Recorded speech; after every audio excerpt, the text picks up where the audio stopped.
Welcome to the Cash Rich Exit podcast. This is where CEO, founder, business owners, the self-made nation, come for real talk about what it takes to exit your business. Exit in a cash rich exit way. I'm your host, Colleen O'Connell-Campbell, wealth advisor at RBC Dominion Securities. Today's episode is a candid and powerful conversation with Candace Sutcliffe, the former co-owner of Chef's Paradise in Ottawa, Ontario, Canada. This is a multi-generational family business turned modern retail destination. Candace recently made the bold transition. She sold the business to industry leader Doyon Després and stepped into a corporate executive role instead. We dive into the real story behind the decision and what it meant to walk away from legacy, or maybe building a new legacy, and how she's embracing the next chapter of her professional journey.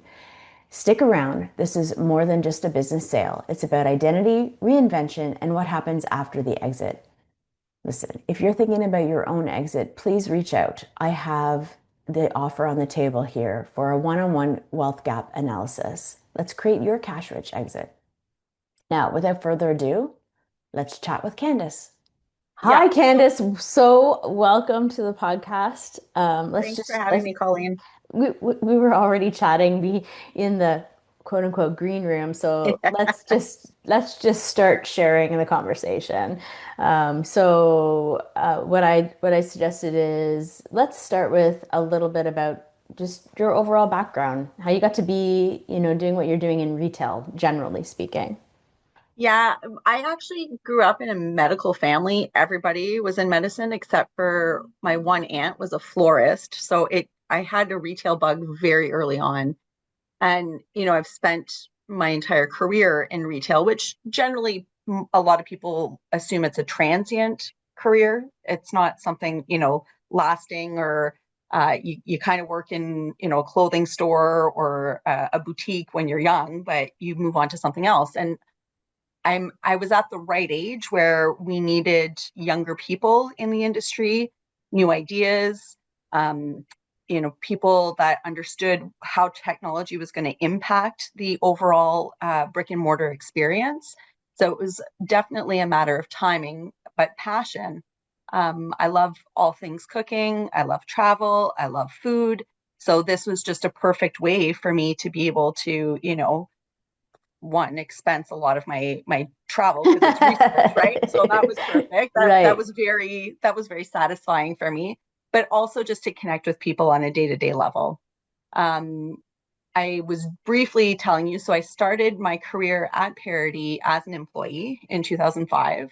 I started as retail manager, and we have two very distinct sides of the business that have different requirements in terms of your strategy and your overall structure. And so I had to learn, I knew the retail side already, but I had to learn the food service side. And that's really much more, it's volume driven, whereas retail is more profit driven. But the beauty of what we were able to do, Mr. Parody and I together, is really successfully grow the two sides simultaneously. So in Versus our, an ebb and flow, it was that's it. simultaneous. Yeah. Wow, that's So pretty interesting. that's it. So we don't have, in either direction, we don't have big spikes overall in the business. We do have it's consistent growth because if the food service side is up, it generally means people are eating out more. So the retail side is down and vice versa, which, we definitely saw that during COVID. People were, Hmm. investing like crazy for, espresso machines, new creuset pots, things like that. So Hmm. it just, we do have some nice checks and balances where it keeps a more consistent business overall. So it was Uh, CA Parody became Chef's Paradise. yeah, And now, well, we'll get to, but you're still kind of keeping the Chef's Paradise as part of the branding there, of the new ownership. because we're 104 years old in the community and our decision, Mr. Parody and I decided together in 2007 to really develop and rebrand the Chef's Paradise as part of our retail strategy. And the original intention for that, I initially only wanted to buy the retail side. So we were trying to separate CA Parody as being the commercial, Chef's Paradise as being the retail. And when the business partnership opportunity did come up in 2017, we decided just to strictly go with Chef's Paradise because CA Parody didn't really have, it doesn't say what we do. Like if you know it, you know what it is. Right. It would be an accounting firm Yeah, if you don't. So exactly. So it you was just, started, you were telling me, you actually, yeah, like you started as an employee yeah, on the retail side and yeah. then grew into, but, So I became president of the company before I okay, acquired the company in 2013. okay. And it was just, I'm more of the type of individual where I like to ask for forgiveness versus permission. And so Pierre would, leave for Florida for 3 months over the winter months. And, he'd come back and I moved his office one year because it was taking up valuable real estate. I, slowly was pushing him to retirement. And he knew that he always, there's a French term for it, but it was basically, his crutch. And so he was allowing himself to enjoy life a little bit more because he had been here for 55 years. Hmm. His kids weren't interested in the business, nor was they the right fit. But so it was really, I took that to heart and he became my business dad, like much more than just a mentor. Right. And so are you saying that you took on the role of president and then asked for permission later? Basically, Okay, that's awesome. That's pretty much. awesome. Um, so Chef's Paradise is a well-known brand in the Ottawa community, and you were growing it, doing really well. Like, um, did you ever think you would sell it so No, soon? no. And it's funny, the the whole idea of selling was kind of, we sort of, my business partners and I put it out there as a possibility Hmm. because we had an interested party. And, we put a number together that we thought made sense and said, listen, if they're willing to pay for it, then everything's for sale. And my staff joke about it with me Hmm. because like I will sell anything in this store. There's only one thing in the 20 years I've been here, and it's our giant Santa that was non-negotiable. But I would pull stuff off the walls. People would need stuff. I like it's fine. I'll find a way to sell it. So it was a bit of a joke initially. But the family who acquired us, so it is two companies, Doyon Després, which are Quebec-based. The Després family actually started their career at Parody in the late Oh, 80s. wow. So Okay. yeah, so they had built four stores when they left in the Quebec region. The Doyon family had built four stores, and the two of them combined, they merged in 2017. So it was the same year that I had acquired. And at that time, they were looking at coming to Ontario and specifically Ottawa because it's for a francophone company, it's a little bit easier because there Hmm. is a lot more French in the marketplace, Hmm. and a lot of Montreal brands and restaurants are expanding into our territory anyhow. So it was sort of an evolution. My business partners and I, so we acquired from Mr. Parody in 2017. And we had every possible thing thrown at us. The cannabis boom was we were on that ride for a little bit because we were supplying Canopy, with all the chocolate expansion, Mm. dishwashers, specialty trays, things like that. So it was, we had these really unique opportunities to grow really quickly. Hmm. Um, but from a cash flow perspective, it was still at the end of the day, when you're taking on higher volume projects, you're reinvesting your money there. So you lose a little bit on the retail. Then COVID hit. So we had to do the opposite. So there was definitely a lot of pivoting going on, which, it's not easy for anybody to navigate this industry. So throw all that in with three very different personalities Hmm. was challenging. Right, right. We found alignment when the opportunity came to start a conversation with Doyon, and it made sense for all of us. We had a good 7 years. We grew the business enough to get a healthy return on our investment. I was going to say to, even though there were these connections, but you were also got some attention, Yeah, yeah, clearly. Yeah. yeah, for sure. So when the conversation started, it made sense. And for me, my two business partners were sort of towards the end of their careers. And for me, the decision was really, do I try and buy them out, or do I try and, help build something bigger? And it was, a lot of emotion for sure. Hmm.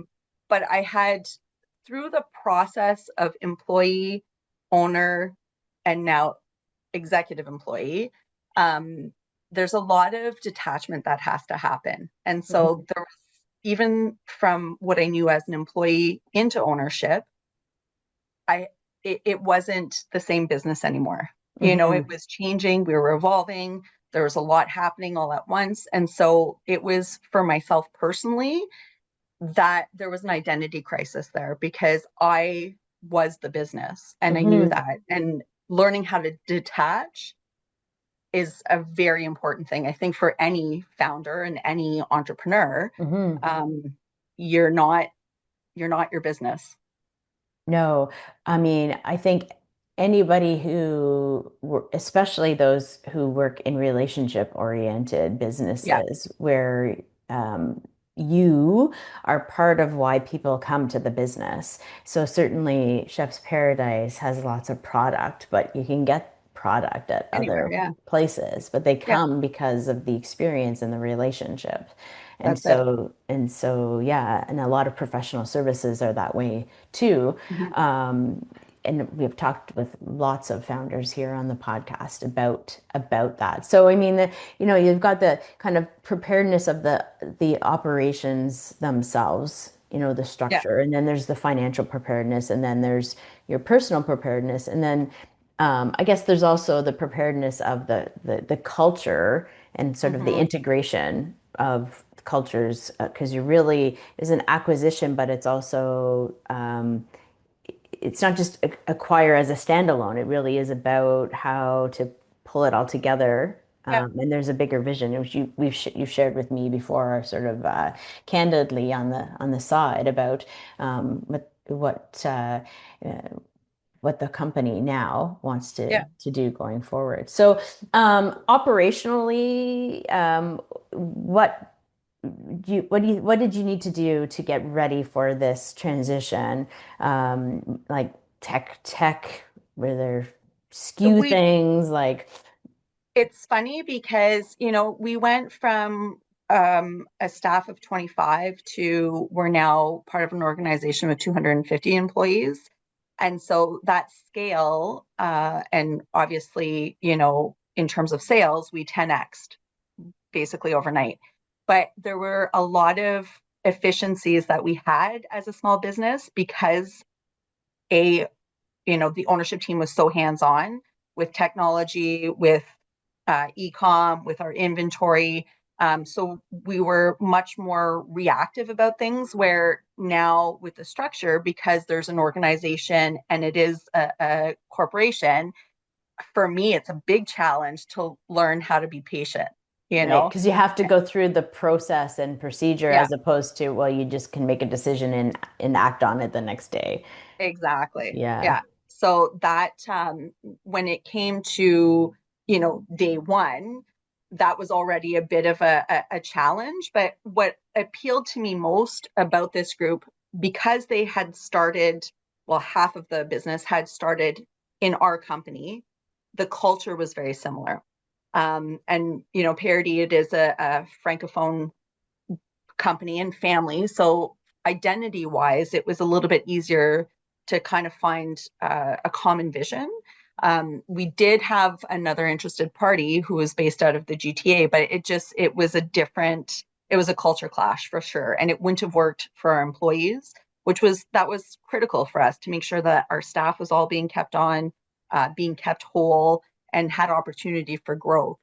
There we have some lofty goals as a company now, to move westward, and there's no slowing us down. But the entire executive team, they're all second generation. So it's that nice, everyone's sort of like 35 to 55. So we've got a lot of experience in their careers. We have a wealth of knowledge in different areas. So it's very complementary, and everybody, it's not perfect. Don't get me wrong. There are days where I'm like, okay, I'm done. I've done my time. But it's a good lesson for me to also Mhm. learn this is how the corporate world works. So, So from employee to owner to kind of C-suite yeah. position, is there anything you would do differently now looking back through that transition? And I guess you're kind of still working through some of the transition in a way, right? Yeah. Yeah. The uh, it's funny. I had to learn how to let go of things, like my vision of things. I was very vocal about it, where I thought, there were some missteps happening. There was maybe not enough understanding of our market. And so I finally just said, okay, well, let's try it your way. And, we're coming full circle now because it's been almost 2 years. It'll be 2 years in January, where they're like, oh, maybe we should have thought about this. Oh, maybe we should have listened with this. So it's an exercise in patience, but definitely I am at a point in my career where I'm confident enough about my skill set, that I can contribute, and it's not my decision anymore because I'm not financially tied to the business. Where if it doesn't happen, then so be it. It's not it's not my issue, but I've raised the concerns. So Right. So to that point, and you don't have to give specifics, but the exit was such that there was some kind of a financial, we'll call it windfall that you yeah, got, and then yeah, now you receive an ongoing regular cash flow yeah, salary from the firm. Yeah. So as far as at this point, while you and it sounds like maybe you've released some of the identity associated with it, but if all goes wrong, like worst case scenario, all goes wrong, Candace takes her skills and goes somewhere else, and it's not Chef's Paradise, and Candace went down. yeah, that's it. Exactly. Yeah. And it's nice. I think in our current economy, with all of the trade wars happening, the uncertainty in the economy, and just the cost of living, it's hard to own a business today. Hmm. And it's hard to be profitable owning a business today because things change daily. So I think it was definitely the right time, and we have much deeper pockets supporting our growth right now.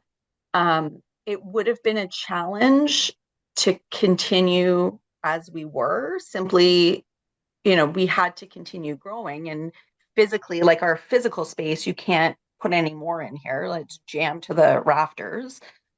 So the investment would have to be either another location, investing in more infrastructure for bigger e-com sales. So it there was a lot in the background that we had to decide how we were going to continue the company moving forward, and this just seemed to make the most sense. Right. So, I mean, there is a certain legacy that was being built, and maybe, some of the name is there locally, but overall, really, it's a continuation of growing that legacy. Yeah. Just might have some slightly different branding associated with it. Yeah. Yeah, that was it was a big issue because we were very divided on how we move into the Ontario market with a Quebec-based name. For my Anglophone staff, they can't even pronounce it. So, and a lot of our local customers really get offended that they've changed the name. They've added Doyon Després because they don't know who they are. Hmm. There was a legacy, and having been founded in 1921, there is a rich history to this business, but it's kind of just been enveloped now by Hmm. a, a bigger company. Well, Okay, so I studied French once upon a time. I can understand, but when I think it and then it comes out of my mouth, not necessarily the same way. So when I recorded the intro for us, I said the name of the business and then I said, I hope that came out properly. I hope I Yeah. pronounced it right. So Yeah. so exactly to your point, Yeah. for those of us who are, mainly Anglophone. Yeah. It's a tiny bit challenging. So it is nice locally. It still has Yeah. some of that Chef's Paradise branding. Yeah. But, and even the decision between, going from CA Parody to Chef's Paradise, like that was also a major decision for us to undergo because we spent a fortune rebranding, Hmm. between the logo itself, and it was very well thought out. We used a local designer by the name of Sylvie Bissonnette, and she's amazing. But the rooster is a symbol of good luck in kitchens. We added a small maple leaf. We had the blue, which is a royal and trustworthy color. And the circle around represents, it looks like a plate, a dinner plate. Hmm. So Hmm. there was a lot of thought, and we spent almost a year actually going through the rebranding. But making that decision to officially drop CA Parody, that was already a big deal. Hmm. But at least Chef's Paradise, it gives you some type of identity. You can assume that maybe we're a kitchen store, maybe we deal with chefs. Like it has a little bit more of a connection. Yeah. Whereas Doyon Després, it's two family names. So if you don't know, you don't know. So there's definitely I have my challenges in the Ontario market right now because I'm working on business development in the GTA and the brand in Ottawa. Like I'm very fortunate here that I do have a healthy support system that are helping me grow that. But there's certainly some messaging that has to be clarified for people. Well, in that regard, Candace, then, where can the listeners find your store and where can they find your e-commerce? So maybe we can drive a little business to you. Yes, that would be lovely. Definitely for e-com. So Doyon Després is the official website. You can still use the Chef's Paradise. Forward. It'll forward you to the Doyon Després site. But our brick and mortar store is still at 1314 Bank. We've been here since 1971. Um, just a really quick, fun fact about the business. We actually started, it was 92 and a half Rideau Street. So it wasn't even a full store. And it was just a little China shop. And Sounds like Hogsworth, the train, right? exactly. Yeah.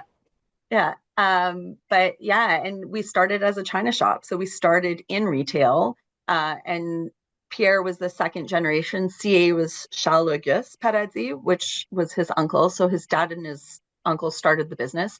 And he, at the age of 18, graduated as a certified accountant and started doing the books for his dad and his uncle and realized, that they were continuously in the red. And so he would bring restaurants into the basement and start selling in bulk plates, crystal, and that's where the restaurant supply business I'd came start. from. Hmm. So, and that would have been in the mid 50s, but we were expropriated in 1969 for the building of the Rideau Center. And then Moved, move moved, to moved to Bank Bank Street. So Street. we've been here ever since. Yeah. Right. And so we'd be remiss to not talk about how it's an experience also. And you have experiences. You have a distribution list with Mm-hmm. events. Yeah. Tell us more about that. So one thing that my business partners and I really wanted to do, we realized that there was opportunity for us to leverage some of our food service partnerships with our restaurateurs and chefs to our retail public. And so we really wanted to create an experience that's not just traditional cooking classes because for me, it was always a bit of a sensitive issue because I do have cooking schools that are clients. So we Hmm. don't want to compete against them. We want to be able to heighten and support them and just create a bit of an ecosystem within our own store. And so I also have a design company that I still take on the odd project, but so I worked with some of my partners with Oakwood to build an experience kitchen within our showroom. And so we put in, it's a great space. It's a 15-foot island. We do everything from wine tastings to, dress up dinners. And every year I try and find a theme to work around and do a signature event. So last year, we had explored food and drink throughout the decades, starting in the 1920s. And I think I you was had at the one of pleasure of them. joining us. Yeah, So, yeah, it was fun. you know, yeah, and we created a speakeasy. I worked with Dunrobin Distillery to get us, some old barrels that we used as tables. So it was just, it creates a unique environment for people to meet others with like-minded interests, especially in food and wine.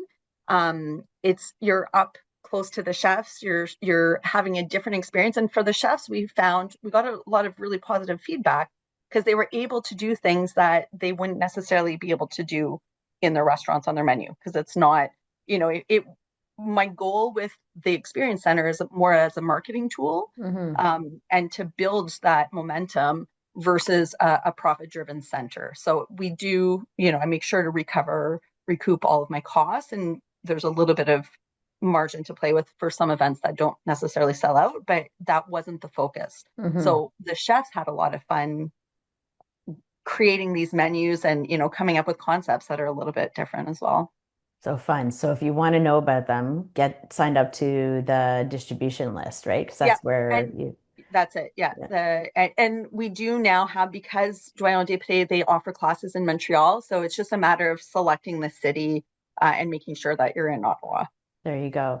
And Yeah. Candace, if somebody here in the Self-Made Nation wants to connect with you personally for one reason or another, explore this process or what have you, where can they find you?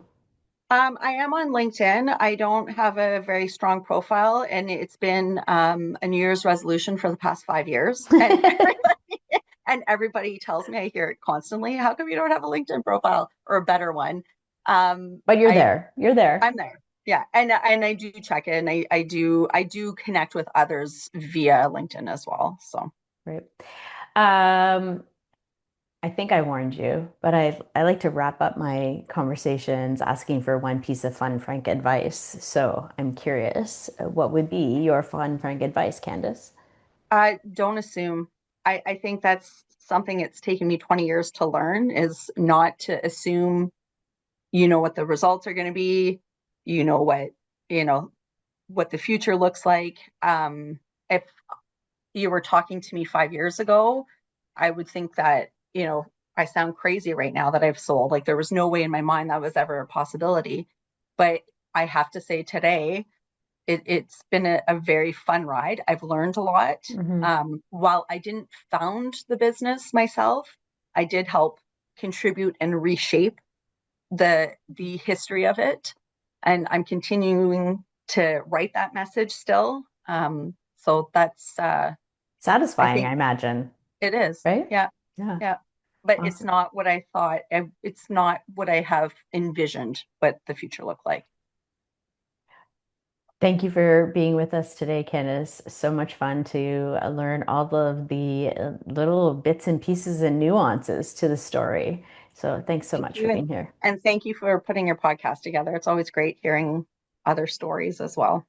Yeah, and there's so many great local Ottawa-based stories, and we just need to tell them more. That's it. Well, thanks so much to Candace, I should say, for joining us and sharing her journey from stewarding the legacy of a longtime Ottawa retail brand to boldly stepping into her corporate leadership role post-exit. Her story is a powerful reminder that selling your business isn't necessarily the end. It can actually be a stepping stone into a new beginning. If you're a business owner thinking about your own transition, I'd love to connect. Let's book a one-on-one wealth gap analysis or just a coffee conversation. Let's chat about what your exit might look like. Let's make sure that you are building your own intentional cash rich exit that's aligned with your values. Let's stay connected. If we're not already, please reach out to me on LinkedIn. And if you enjoyed this episode, I'd love it if you could leave me a 5-star rating and review. It will help more people find the show. Thank you for listening. I'm looking forward to welcoming you back again soon. I'm Colleen O'Connell-Campbell, Wealth Advisor at RBC Dominion Securities, TTFN. Ta-ta for now.